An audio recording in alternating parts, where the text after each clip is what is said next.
Hi, I'm Robyn Papworth from Play, Move, Improve. Great to see you all. As most of you may already know, I'm an exercise physiologist, developmental educator, and early years and primary school teacher trainer.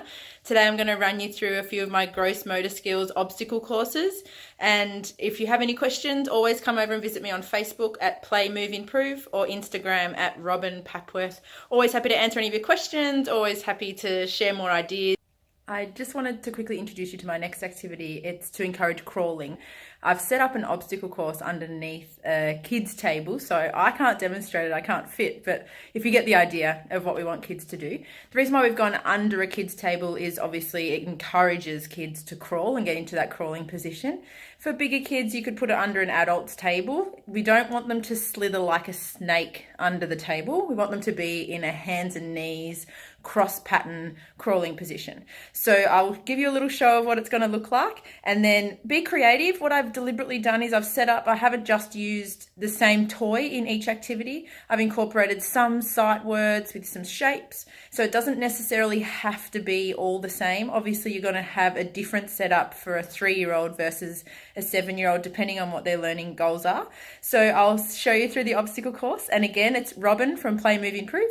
Feel free to let me know your feedback, and any questions, always ask. So what I've got here is I've actually set it up for Phoebe. So she's obsessed with Duplo at the moment. So if you imagine, we're going to grab our little Duplo friend and we're going to get them to, you can either get them to walk along a line to encourage spatial awareness. You can get them to walk through a line. This encourages visual tracking as well. And of course, when I hold something small, it encourages pincer grip, because I don't want to use these 2 fingers here. I want to just use my first 2 fingers and my thumb.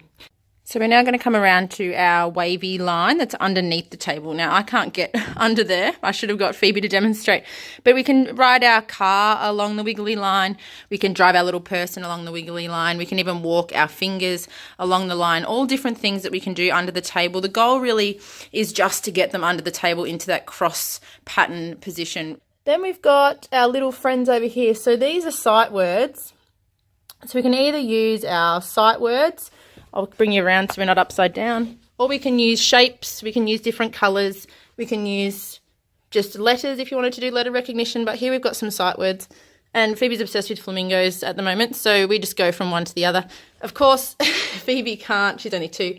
Phoebe's not ready for sight words yet, but this just involves her and her siblings. They come and have a little bit of fun with her.